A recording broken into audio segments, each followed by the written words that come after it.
Well, welcome everyone, and thank you for joining us for this panel discussion hosted by Women Banding Together, or WBT.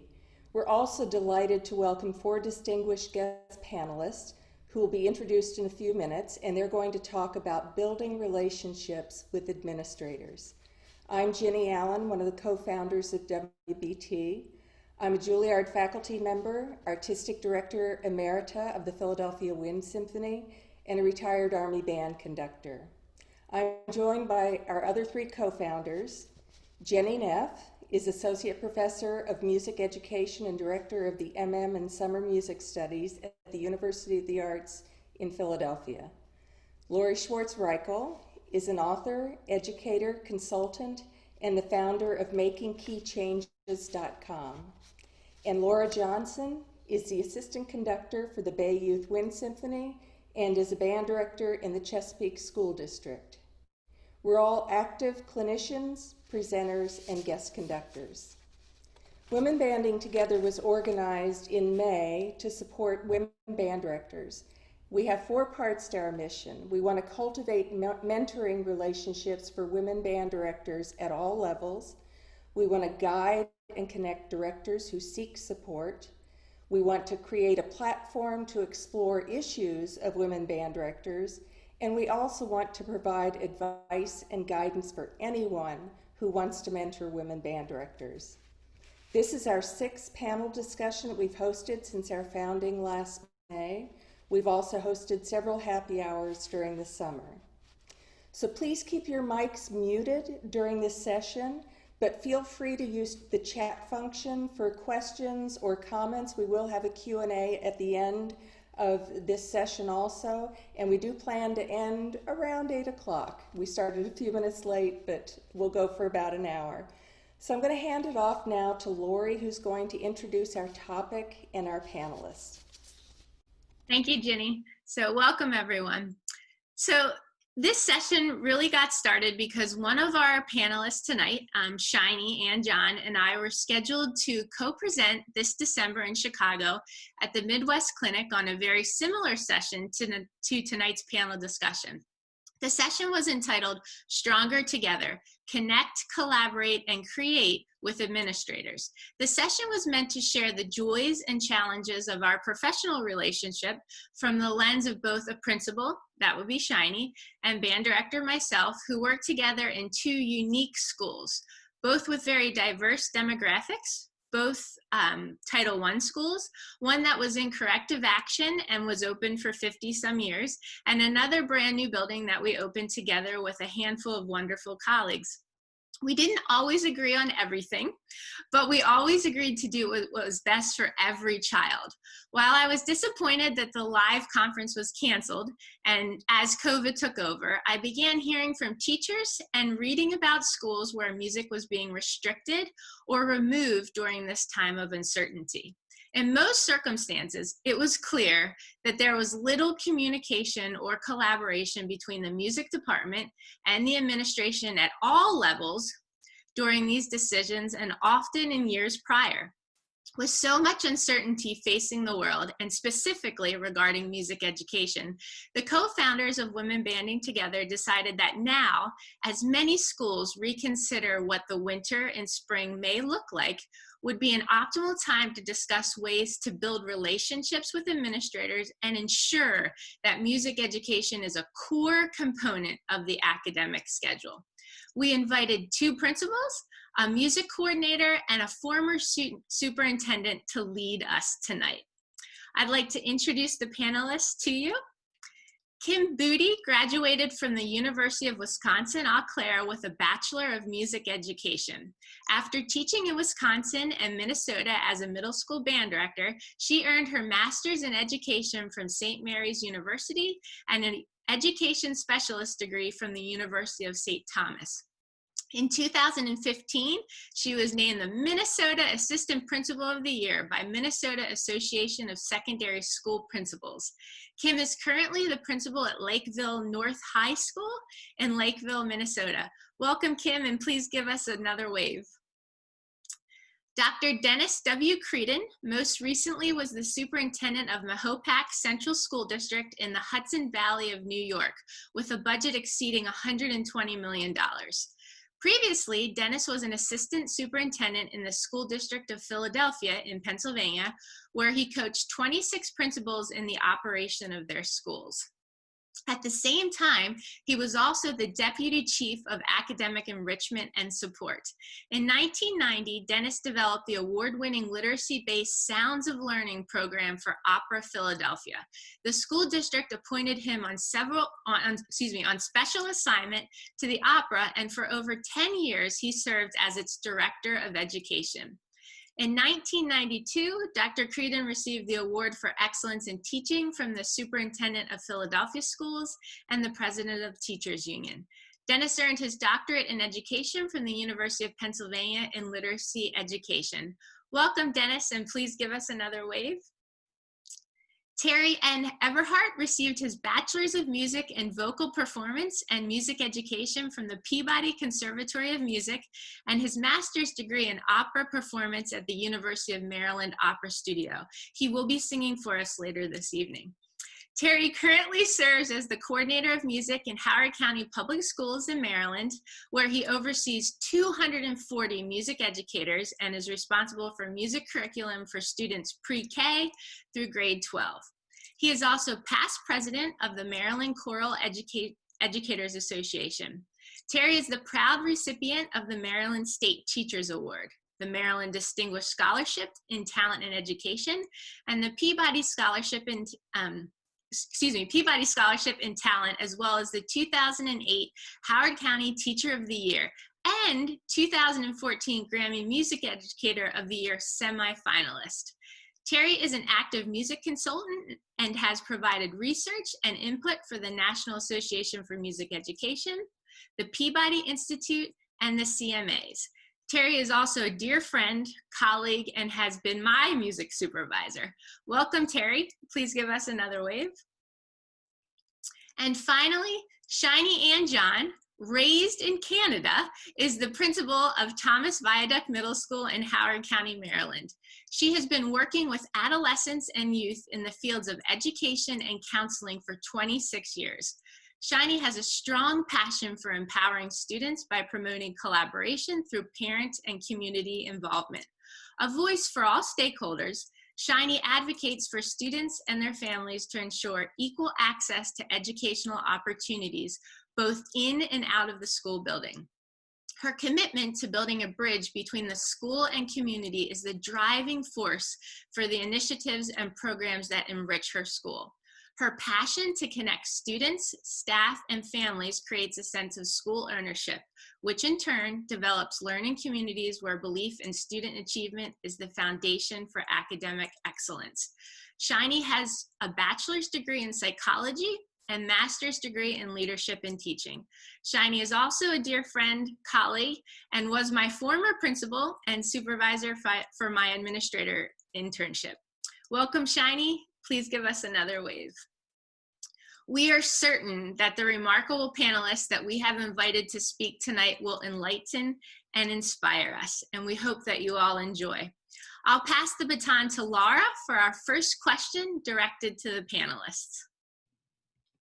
Thank you, Lori, and thank you to everyone for being here tonight, especially to our 4 guest panelists. I'm so excited to hear the wisdom and insight that you are going to be sharing with us tonight.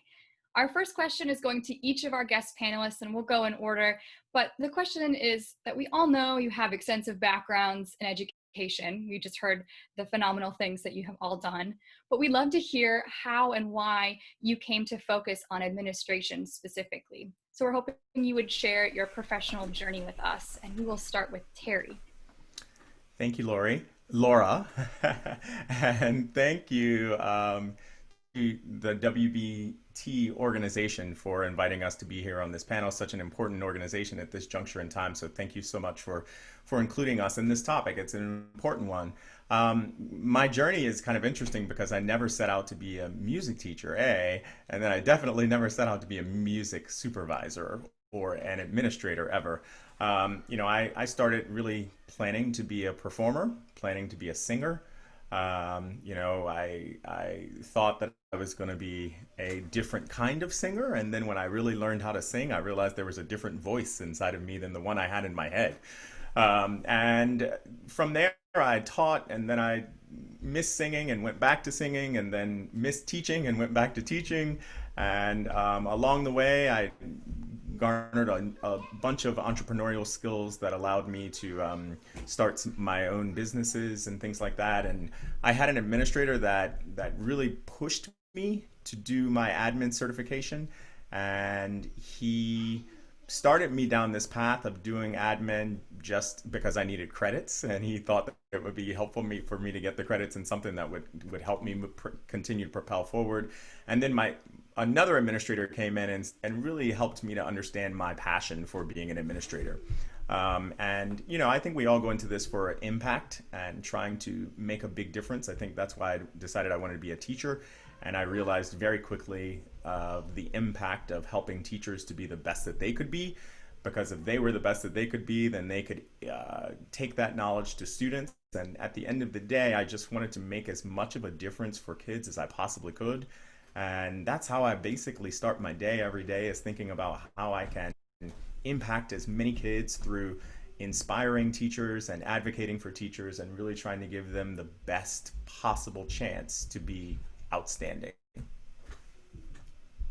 That impact is so important. I love that so much. Thank you, Terry. Let's move on to Kim. Well, I lived the good life. I was teaching middle school band, and I was having a great time. And probably, I'm not as familiar with schools out east, but in Minnesota, in order to kind of move across the pay scale, you need to have more and more education. And as you add credits, you get paid more, right? So I started with just getting my master's in education. I decided not to do a music master's because I felt like I wanted to be a better teacher and not just focus on the music education piece. Well, I did that. It was great. It was fun. And then I decided I could keep going. Like I had a backup plan. Like if I taught band for a long time and I started to lose my hearing, my backup plan is that I was going to be an administrator. So it worked out really well just to keep taking classes. And I had zero intention of being an administrator until the end of my career. I happened to be on my maternity leave with my second child, and the principal that was at the middle school was just making a transition to the high school in the same district. And he called me and he said, "Kim, I know you just finished your admin license, and I just happen to have a dean of students job open. So there's an interview on Tuesday. Do you want the 9 o'clock time or the 10 o'clock time?" And I said, "Well, Aldo, I want 0. I thought you were going to call me to wish me congratulations on having a baby. And I guess I totally misread you on that one." He said, "Well, that's great. How about 9 o'clock?" And he hung up the phone. And honestly, that was the trip to the dark side. It took somebody who saw something more in me than I saw in myself. I thought I had this backup plan, not realizing that really maybe this was my life plan. And so I took on that role as a dean of students. Loved the gig because I got to meet a whole different group of kids that I never saw in my band room. There's a whole different population out there that are just fascinating and naughty and great and fun and all of those things. And so then I did that for a couple of years, had another baby, needed a little more money. So I kept going. It's kind of like this swirling vortex of the dark side, right? So you go to a job that pays a little bit more. And I was there for just a year. And then I got lured away to another school that had an arts program. And I became an assistant principal at Rosemont High School in Minnesota. And I was there for 13 years. And I loved the gig because I was still in charge of arts, and I still had this opportunity to be connected with my passion. And then as life would have it, it was time to move on. It was time to try something new. And I think one of the things that I've learned most on this journey is that ultimately I'm a teacher, and my classroom continues to expand. So it started out in my middle school band room, but now I'm a teacher to the community, to teachers, to students, to politicians, because that's what I spent time with today. It just keeps growing. And so ultimately my love is to teach and to meet students wherever they are and at whatever age and at whatever way I possibly can.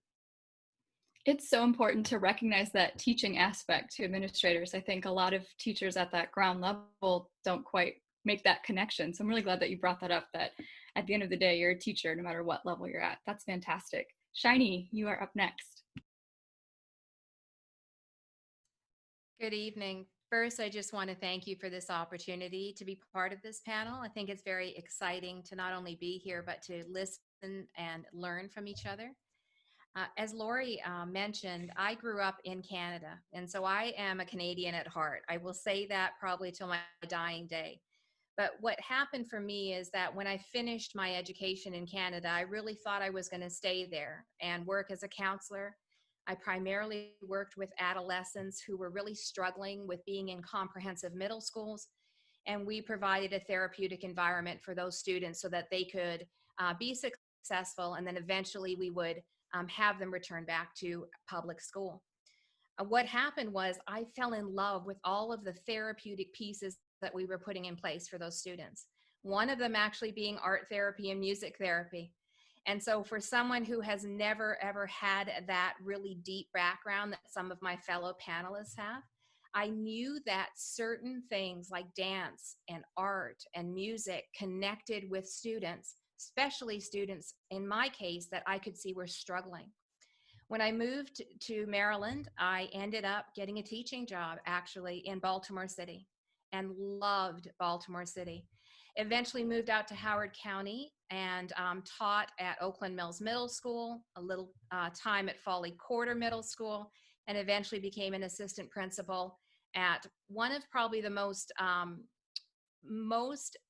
flourishing, challenging, every adjective you could put together for my first experience as an administrator. So being an assistant principal with a challenging school population, it was very easy to see that a traditional academic schedule did not fit every student's mold. So I would walk down to the band wing and find solace in seeing some of the kids that were struggling in math and English really be successful in those classrooms. In 2014, I opened the newest middle school in Howard County. And the same thing happened again. Challenging population, love my students, and realize that music is really one of those things that opens up a whole different world for kids. So as an administrator, I would say that I think we're all lifelong learners.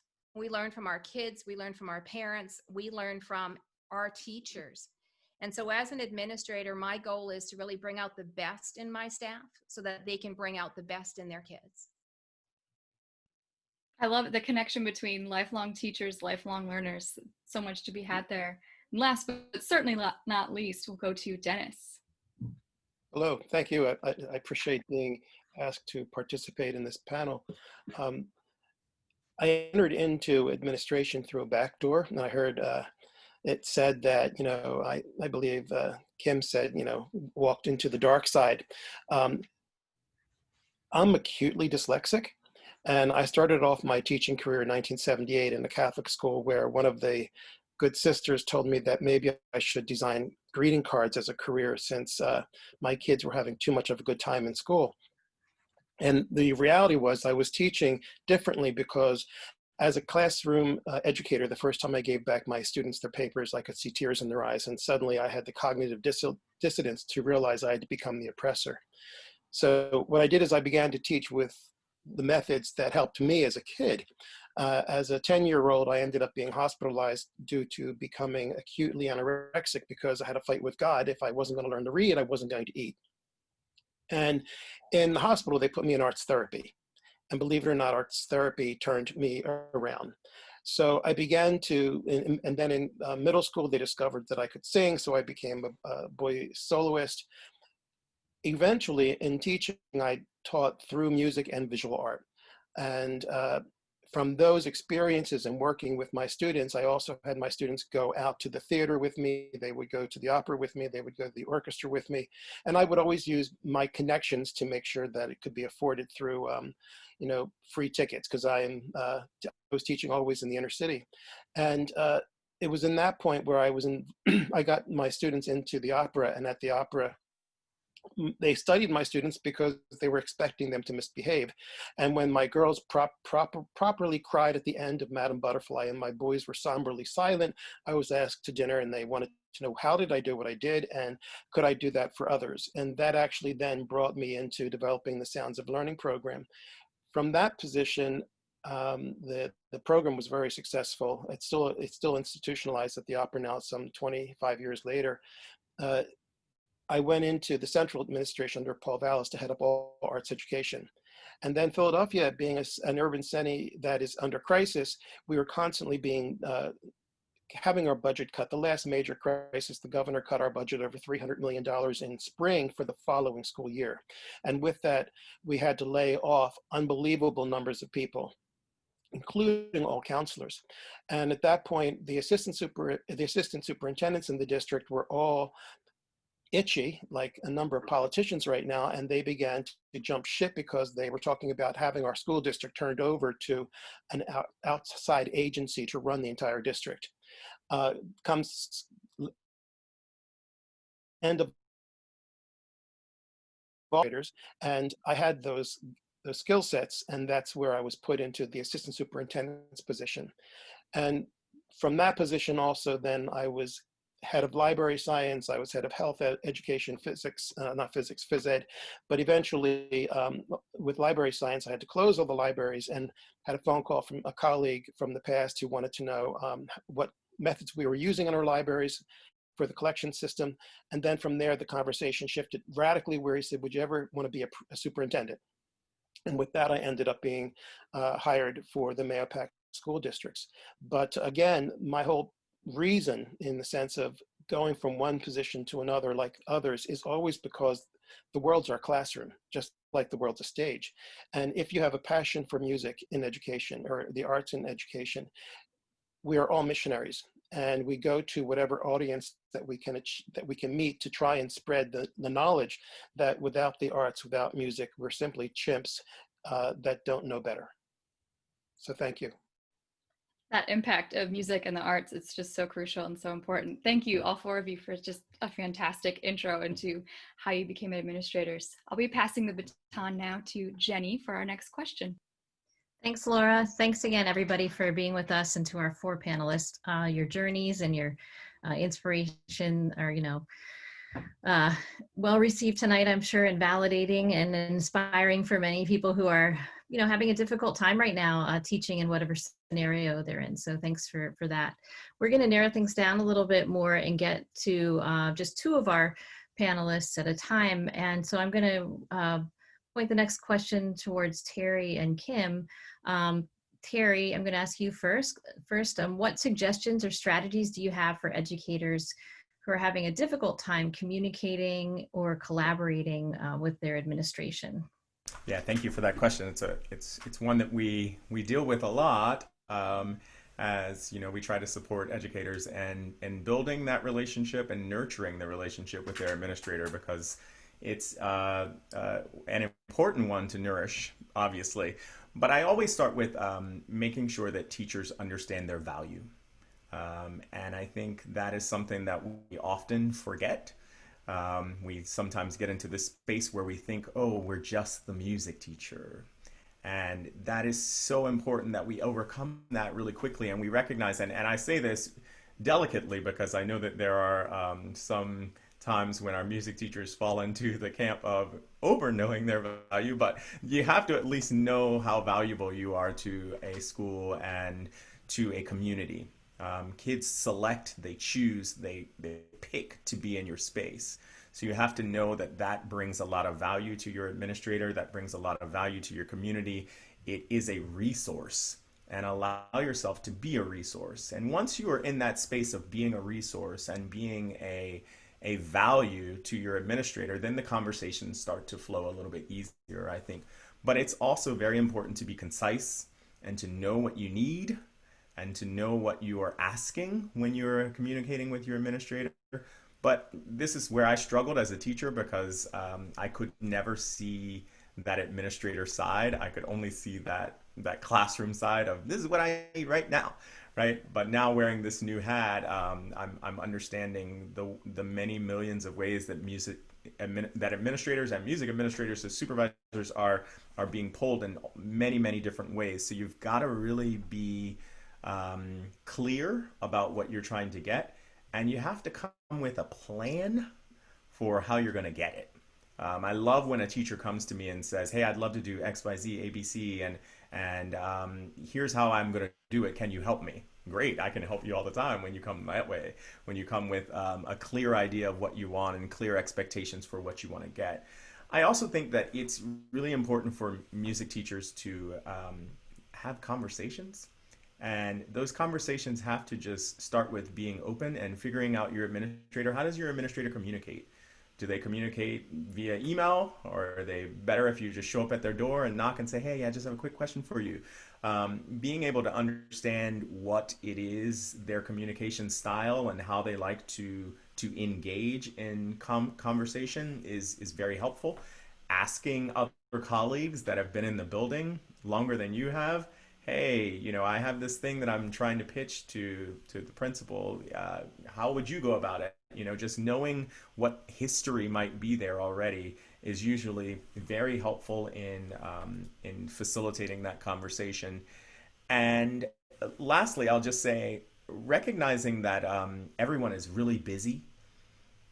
Keep that in mind when you step into that space to ask a question or to start a conversation.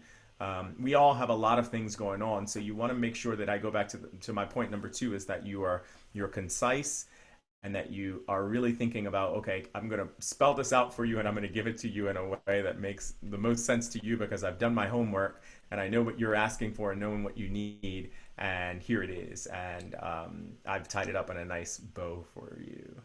So think about those few points there when you're thinking about how you build that relationship, but then how you continue to have conversations that may sometimes be challenging. That's great advice, Terry. Thanks so much. And I know, just even from 2014 to 2018, I saw administrators getting so much busier, and a lot of my colleagues even, would just go impulsively, like, "I have a free moment, I'm going to go ask my administrator," and knowing like it might not be the best time. You need to think this out. What's your plan? What's your ask? And let's be succinct, because for as many emails as all of us would get as teachers, the administrators probably have 3 to 5 times as many, right? So keeping it all very succinct and just to the point. That's great advice. Let's go over to Kim. So Kim, what suggestions or strategies would you have for any educator who's having a difficult time communicating or collaborating? I think, with never meeting Terry before right now, he has my whole list. So I'm going to repeat, but maybe with a little bit of different twist. First of all, remember, like I said, I still see myself as a teacher. I don't see myself as some extreme decision maker. I see myself as the person who, just like you in your classroom, you're looking for feedback. You're looking for those opportunities to have dialogue, and then from there to make decisions. So I think the first thing is really important is don't just go to your principal when you have a problem or there's a fire that you need put out, because that's all we do all day is put out fires. And sometimes by the time you come to have your fire put out, I've got no more water left. And it's not that I'm trying to be rude or I just got nothing. So my first suggestion is to try to visit when in the summer, when it's quieter. Monday mornings are not the day. Okay, those are the day we all come back and we figure out what happened over the weekend. But as the week goes on, and you can drop by and say hi, or how are things going? If you know a little bit about their family, how are the kids doing?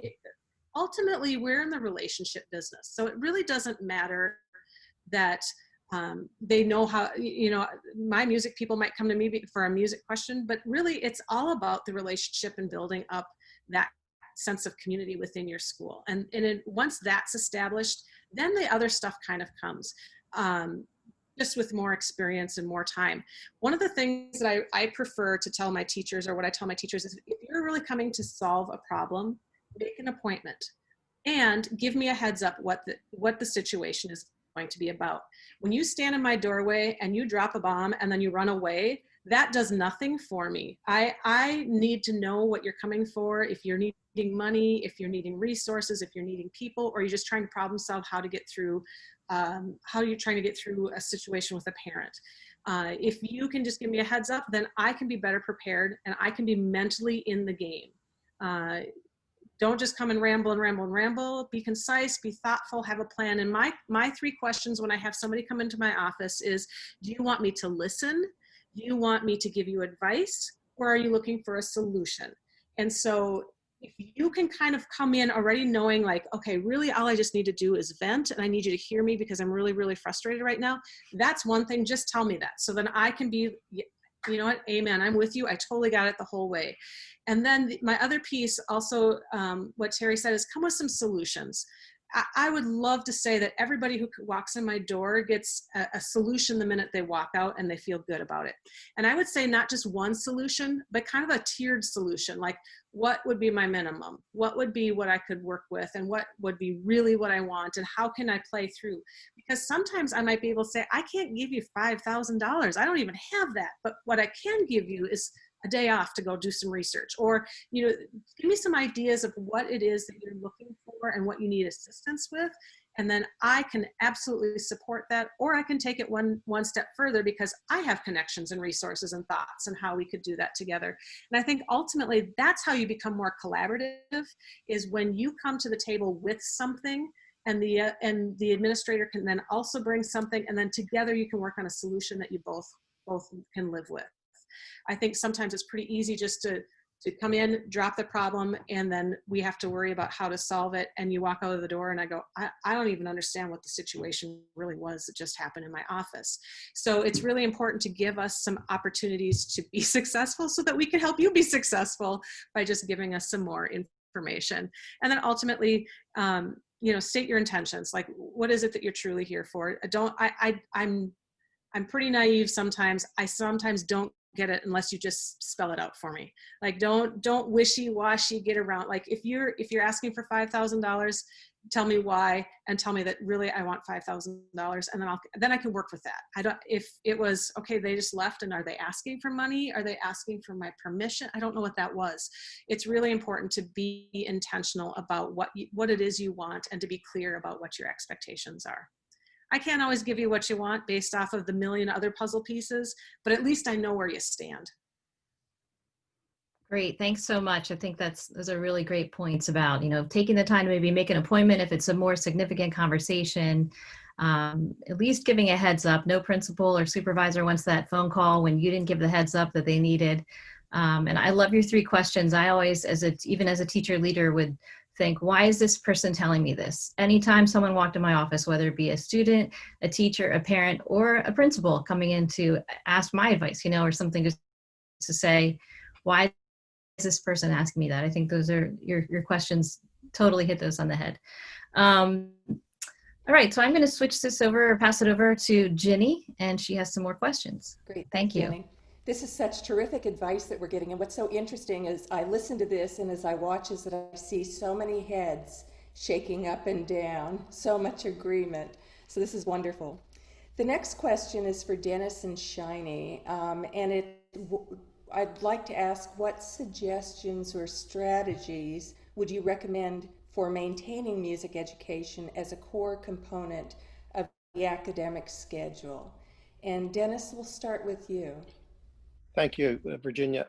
I would say that one of the more critical things that we have to take into consideration is that many of our academic partners do not understand the depth of knowledge that music educators have in other fields. People think you're only a band director. You are only dealing with pom-poms, a tuba, or the drums. It's not that you have and are molding lives. It's not that you're changing lives. Music educators, I always told my teachers, you're missionaries. You're missionaries to support and save music and help people understand the added value that it gives to our lives. And I think it was mentioned, it's extremely therapeutic, as Shiney had pointed out, but also in trying to help educate the administrator as well as sometimes your colleagues, that you bring so much more to the plate that they may not be aware of. That if you have a child that you know is excelling with you and has been in trouble in other classes or other areas, make sure the administration knows that you're celebrating this young person because you've given that child a rope of hope. You've given them an opportunity to find their path when many other people may have written that individual off. So the music educator, they have to educate people about basic value of music in some cases. It's not just about having a good time or feeling the vibe. It's about the survival that music gives us as people. And, you know, I believe that music in many cases got me through high school. I was in the high school choir and it was difficult. So I think children need music, and I think our music educators can make the case. And I would recommend really taking a look at arts therapy, take a look at case studies of the adverse childhood experience research, where we know what trauma kids are going through, and then realize that in many instances, the music and the arts education program may be there as one way for a child to decompress and to reconnect with what is, in a sense, their educational opportunities. Great, thank you so much, Dennis. Shiney, could you offer some suggestions or strategies? No, absolutely. I think that one of the things that's incredibly important is that as a principal, we're creating a culture in the school where all content classes are valued, and that includes our related arts classes, our music classes, our band classes. And we can't just speak that, we have to walk that walk. And so when we're creating our school improvement plan, our leadership teams, our school improvement teams, that we are literally hand inviting band, chorus, music teachers to be part of those teams. People need to see our music teachers as valuable, reciprocal members of the community. But I also say that to my music teachers. I would say in most of our schools, our band rooms are located down one wing where you have to walk to the other end of the school to actually hear the music, to hear children sing. And often I'll position myself at that end of the hallway because you see the most amazing array of students that walk down that hallway to get to the curriculum, the content that they love. So I often think to myself, how do we physically and mentally change that dichotomy, right? How do we move the mindset of the back of the building to the forefront of people's minds? And so one way I think we can do that is by, like I said, inviting people and expecting actually them to be part of school improvement teams, part of leadership teams. We have our choral director as our PBIS coach in our school. Those types of positions make a difference, and it allows other faculty members and the community to see them in a different light. I think the other thing is when we're hiring, we're looking for people that are deeply passionate about their content, about what they teach. They love music. But I'm also looking for people who can see the connection from their discipline to the greater school. How do you make that connection, and how do you keep kids walking in both directions, not just down the hall, but seeing the connection between the band room and a math classroom? Right. Very clear connection, right? But we have to make that clear for kids. I think the other thing that I think about with students is, do I visit them in their habitat in that choral room more than just the week before the concert? Do they see me, including my teachers, visibly with them? And then do I follow up with them at what I saw, what I heard, the amazing things that they did in that room? I would also say that when my staff go out to feeder schools to recruit, I'm making that a very clear part of my year. There is a time and a place where we do recruitment. Do we give them time to actually go to the elementary schools and make sure that they are connecting? They're taking students from our school to play at the elementary schools. They're going to community events to highlight music education. Any way that we can make them more visible and not in the back of the school is really my priority. I think the last thing that I would say is that in a student schedule, where I really try to view music education as an applied academic. So it's not the add-on, it really is a choice, like Terry said, but it should really be a choice that we are promoting in the school and not just something you can check off. On the opposite end, I also hold my teachers very much high responsibility to keep kids in their classroom. I don't want it to be an easy drop when a child is not showing up for rehearsal or not practicing. They can't drop math. I hopefully want to create a school where they can't drop band. And so keeping kids engaged, finding a way for that to happen, especially kids that have IEPs, 504s, and ELL plans. Our first mindset is when a kid is struggling, take them out of band so that we can give them another academic class. And I will tell you at our school, it's the opposite, which is we're keeping them in band. What else can we do to supplement where they're not meeting success in their other contents? So I think there are a lot of ways that we can make sure that we value music education in schools. And when people see that, I think it will start to turn the perspective and the way that people view arts, visual and performing arts in schools. Great, thanks, Shiney. I'm going to ask one quick, brief follow-up question to what you had to say. I was really taken with your statement about how you have to make it clear to the kids about the connection between music and the other subjects. How do you get the other teachers to come on board with that? Sure. So one of the things, and I'm sure many of my colleagues do this as well, is one of the things that we do is we do a lot of data discussions in our school. So we think about having the related arts team as a functioning team that is also part of data discussions. They are not just the people that fill, actually my staff don't even do lunch duty. Every one of my related arts teachers is involved in the same grade level discussions as 6th grade, 7th grade, and 8th grade. One of the things that's important in the data discussions is they actually visit classrooms. Band visits a math classroom, science visits the band classroom. And they then have conversations with each other, talking about the skills that were present, the skills that were in common, engagement strategies, question and discussion techniques. At the end of the day, good teaching is good teaching. And so the band room, the choral room ends up being the vehicle for the teaching, but there's more in common between these teachers than they actually think. But when they discuss and have time to talk to each other, then that becomes actually more apparent. Wonderful. Thank you for that suggestion and for that answering that follow-up question. I'm going to turn it back to Lori now. Great. Thank you, Ginny.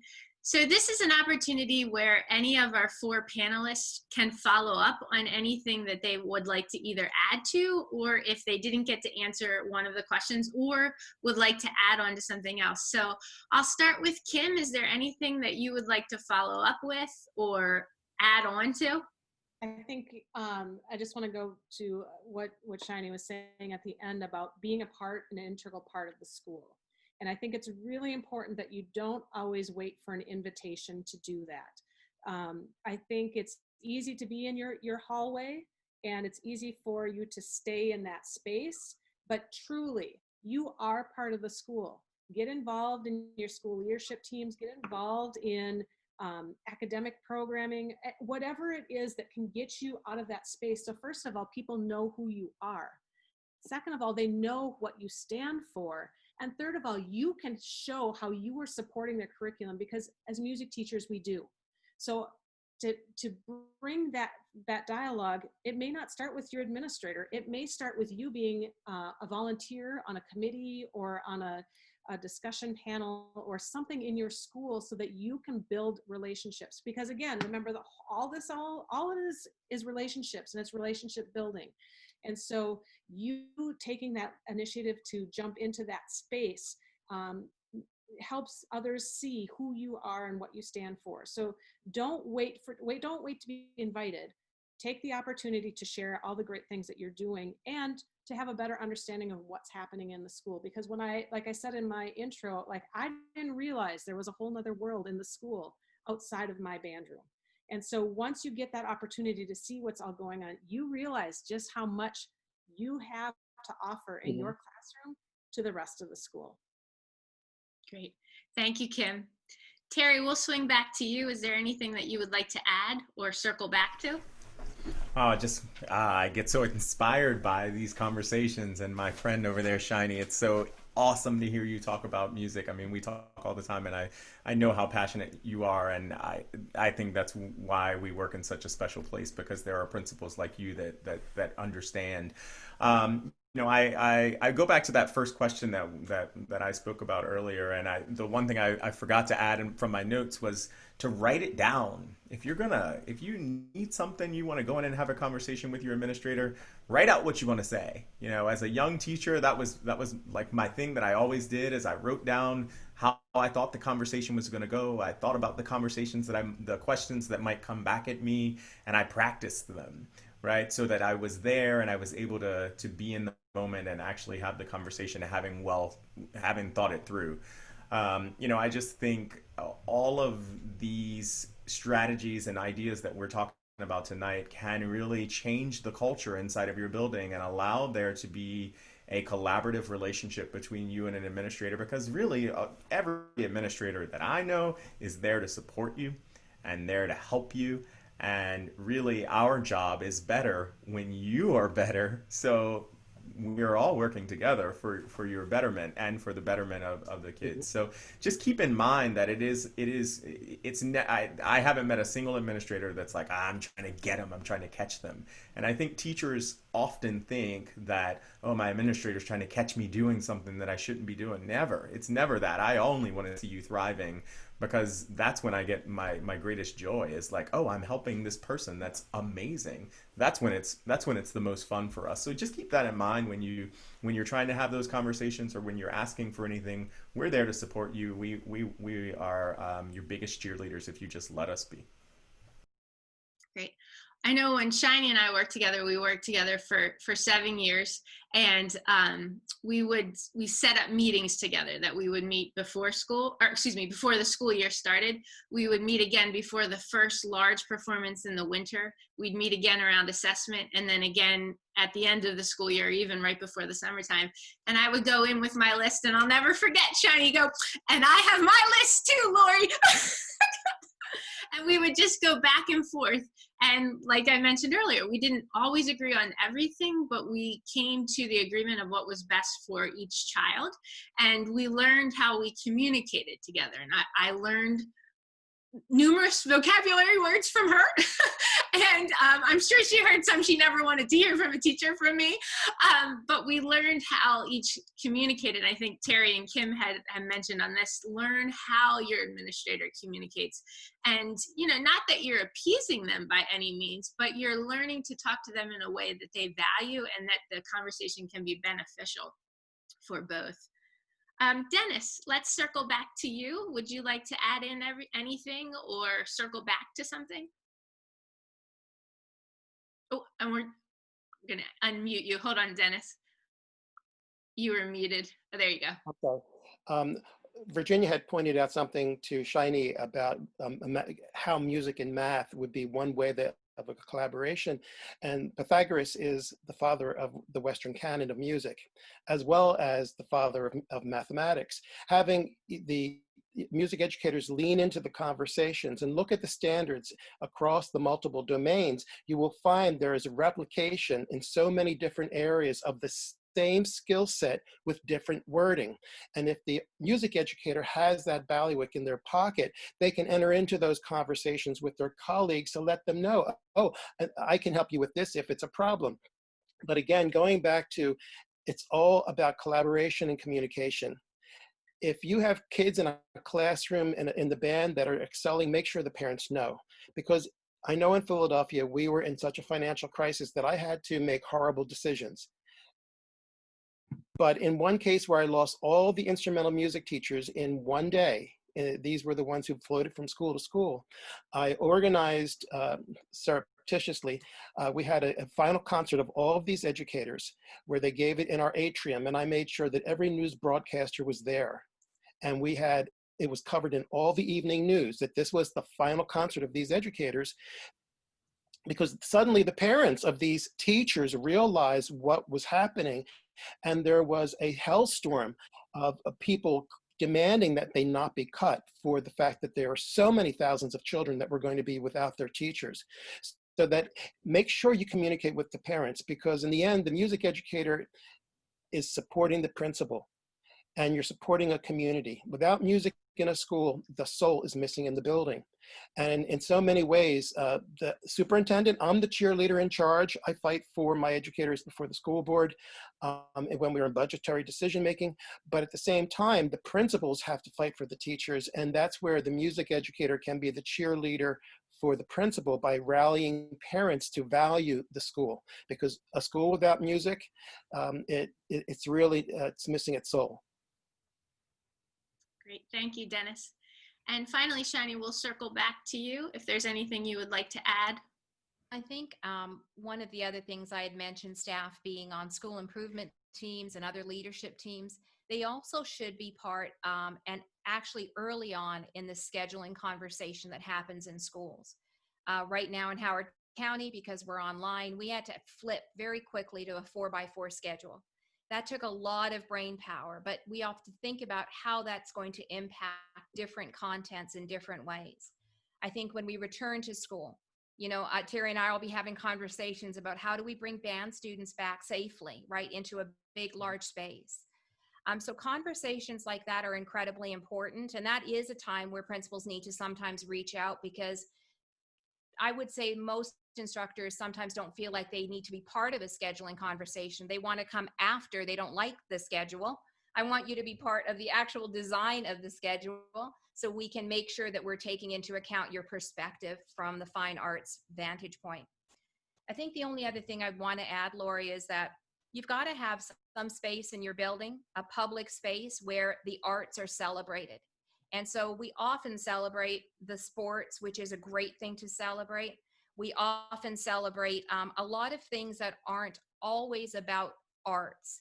And so do we have a place where people are showcasing art projects, where the trophies from the music in the parks, winnings are actually shown in person? We used to keep all of those trophies in the band room. We've pulled them all out to the front lobby. I want parents to see that we value all different types of students and all different content areas. So I think things like that, without even saying it, you can feel that when you walk into the building just by what you see when you first walk through the doors. Thank you, Shiney. All right, thank you all panelists. We're now going to take this over to the other co-founders, and each of us will take a question either from that came through the chat or if we have one ourselves. So I'm going to start with Jenny. Would you like to start with the first question? Sure. Thank you, everybody. Again, those are amazing follow-up comments. And the one that came to us privately is, and we'll just put this out there, and if there's one of our panelists would like to address it, just let us know. What is the best approach for repairing relationships that might be strained with an administrator? Anybody want to take that one? You have to That's get a hard one. Who wants to go first, I guess? Terry, why don't you go first? I don't think it's as hard as you might think. I think it's just about effort, right? I don't think that there are many administrators that hold that grudge. So I think it's just about effort, and it's making that effort to come in even when things are not great. I mean, I know that I in my youngest days of teaching, I wasn't always the most professional with my administrator. I would have tantrums and I would say things that I would later regret. And, but I would always go right back in there the next day and say, hey, how are you? Are you doing okay?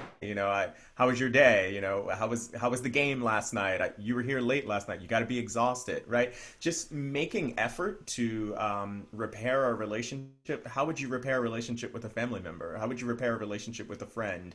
I think just making an effort and showing up. It's not that you have to go out of your way and buy gift cards or anything crazy like that. It's just make an effort and check in on that person's well-being, because at the end of the day, we're in the well-being game, right? So I think making effort and showing that administrator that, hey, even if I don't agree with you, I can still be cordial and still be kind and still be a good human. And I think that goes a long way. That's great. Thank you. Yeah, relationships is the word of the night, right? Anybody else want to chime in on that one? I was just going to say, as an administrator, I have so much going through my mind every single day, every single minute. I have really a short memory when it comes to, oh, we had a bad conversation. Oh, I thought we moved on already. So I like Terry said, we don't have time to sit around and go, oh yeah, I have a grudge. I remember now. Oh, let's just keep moving. And I'm sorry, I didn't handle myself the way I really wanted to. This is what I meant to say. This is what I meant to do. Great. And then we move forward. Ultimately, at the end of the day, we don't keep score. Great advice. Laura, I'm going to turn it over to you for the next question. Yeah, I see one right in front of me here, and it kind of fits really well with what Shiney was ending off on with the scheduling. So maybe we can open it up to all the panelists. There's a question here that says, scheduling impacts performing arts classes so much. Could you please help us, in quotes, speak administrator to raise awareness of this need? I would always have printed dream schedules, bullet points, needs and wants, but do you have any advice to help the message be heard in the best light? Any takers? The question would be, and one thing that I learned in Washington was that at a conference of Education Week, band performance and music performance in general is one of the ways that students actually socialize and they norm so that they're all doing the same thing. And they found out from psychological research, when people are doing the same thing, their stress levels drop and they begin to synchronize. And they found that that is one of the best ways to build peace within a community. And Daniel Pink said that he believed that music education, dance education, choral education at the beginning of a school day in a school that is having problems with the environment or the atmosphere, that would be one way to enhance the entire stability of the school day for the rest of the year. Can I add to that? I love what Dennis just said. With the scheduling process in a school, and I think most of us who have done some type of scheduling, whether you are in a school building or at central office, coming in as part of the scheduling team and not just as an isolated content is really huge. Because not only do we want to understand how and what you need as a music department, we need you to understand why the schedule works the way that it does, right? And how we can incorporate your needs into that. And so not coming in just with requests, but being part of that process, which is a very fine-tuned, intricate, layered process, and staying the course, not just coming in for a moment and then leaving and hoping that what you said works. The other thing that I really think is important is know your stats, know your data points. How many kids do you really have? Approximately 120 doesn't work for me, right? Because the room only holds 90. So we have to be really clear. Numbers. Do you have enough instruments? Do you have enough space? Are you looking to split grade levels? How is that going to work with lunch shifts, right? So conversation and staying the course of scheduling is incredibly important. So I think that's one way for other people to also value your input and see your vantage point and your perspective. I love that. I just had this talk today with one of my colleagues about having some students move around to different bells, and we both had to go, okay, wait, if somebody moves from my fourth bell band, how does that impact their PE schedule? You just don't even sometimes think about that. Kim or Terry, do you have anything you want to add? I was just going to say, be a part of the process. It looks like you're 50% there, listing the dream and what you would like in bullet points, but like Shiney said, you got to carry it through, because when you leave for summer and that schedule's not done, it's going to get done. If you're not part of that conversation, then you can't be too sad at the end. We have to figure out how to keep you as part of that process so that you can continue to have input. Fantastic. If I could add one thing, that we had students who were struggling in geometry in Mahopac, and we actually set up a schedule where the math teacher, the geometry teacher, and the art teacher taught together. so that students would have projects in art that would replicate the math lesson. Imagine if you have a schedule that is really tight, and you have students who are struggling in music education, or not math education, if they're also in music, where you could also replicate such a program, you get more value for the amount of time. You basically would then have more students understanding basic music theory, but at the same time, students struggling in mathematics may have a better chance of actually holding on to those constructs. Fantastic idea. I'm going to pass it over to Ginny. I think there might be at least one more question in the chat. Yeah, I'm going to move up. I just lost it there. This is a little unusual. This question comes from someone who works for an organization that provides dance and music programming to the schools. She said, when reaching out to our clients, who are the administrators, I'm mindful of their scheduling and budget constraints during these challenging times during COVID. I would love to hear your perspectives on what we as partners can do to best serve you and your students, especially right now. That's for anyone who would like to begin to answer that. So, Ginny, I always think about partnerships as being reciprocal. And oftentimes as a school, we often think about what companies or organizations can do for our school. But I think in turn as a school, if we can think about what we can also do for that organization or that dance company, that would be great. So in this time, and I really think there's so much negative to be said about online learning and COVID and all of the stresses we're under, I will tell you one of the positives. One of the positives is that I don't have to think as much about equity and access for my kids. If I want to bring in a guest speaker now, I can actually do that and actually impact 200, 300 kids at one time, as opposed to figuring out a schedule of getting my kids into the gymnasium for an assembly. So in this particular case, or this particular question, what I would want to know is, how does your program align with the curriculum, and how can we bring you in virtually? What can our students learn from you? And in turn, maybe, hopefully, our kids might be able to sign up for programs. Our school might use you for an after-school program. But you first have to develop, and we've all talked about relationships and a connection first, but it always has to be tied to curriculum. And then we look and see what the reciprocal nature of that relationship could be. Great, thanks, Shiney. I think that's wonderful that there still are so many opportunities during this pandemic and during online learning that we can offer many different things to our students. Would any of the other panelists like to respond to that or add anything? I'll add on to that.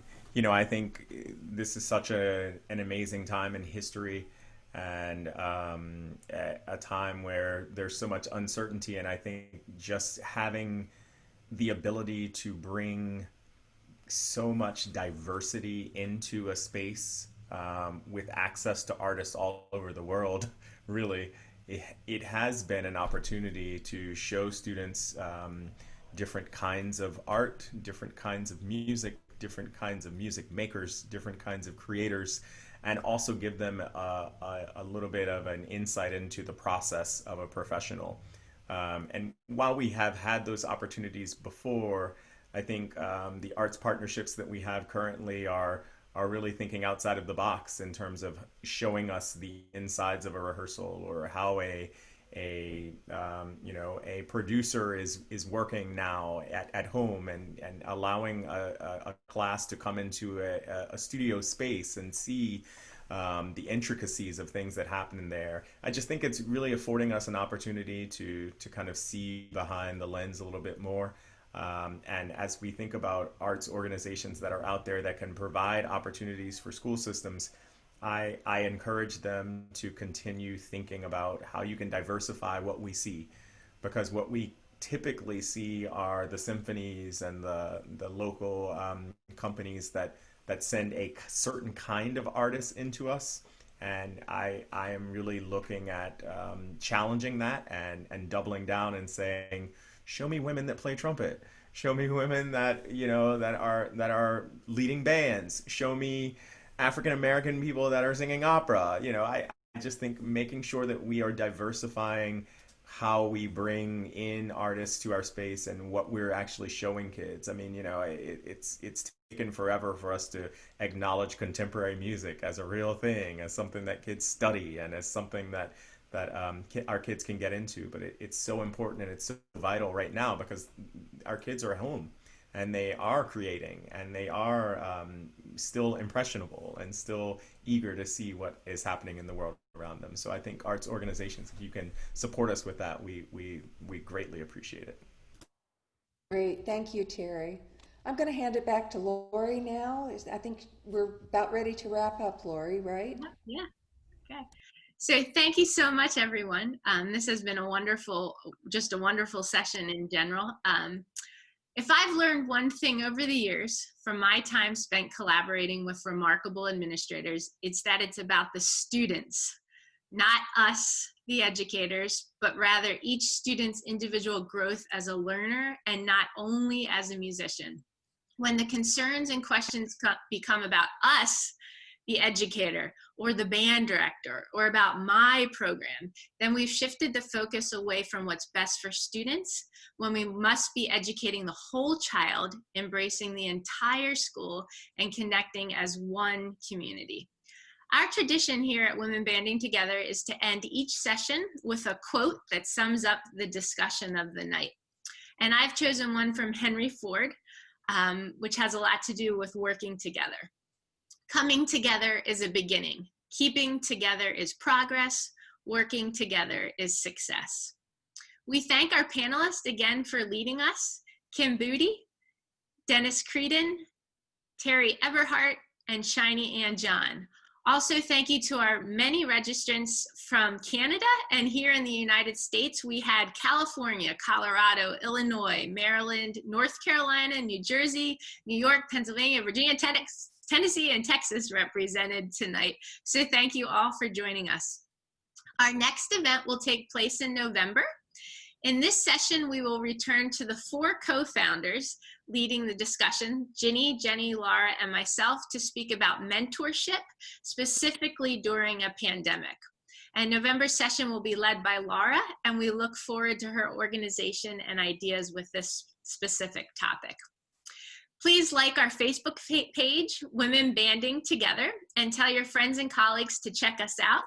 Again, even though we are about mentoring women, we think that oftentimes many of our topics are open to many educators, not just band directors and not just women and female directors, and that can be applied to many areas within the arts as well. A recording of this session will be available in the coming days, and you can locate that on our Facebook page, and oftentimes we'll email that out as well. So thank you so much. Do any of the co-founders have anything else to say? Okay. So we're going to ask the 4 panelists if you could stay on. We do a little tradition right before we close out. And everybody else, thank you so much. Have a wonderful week ahead.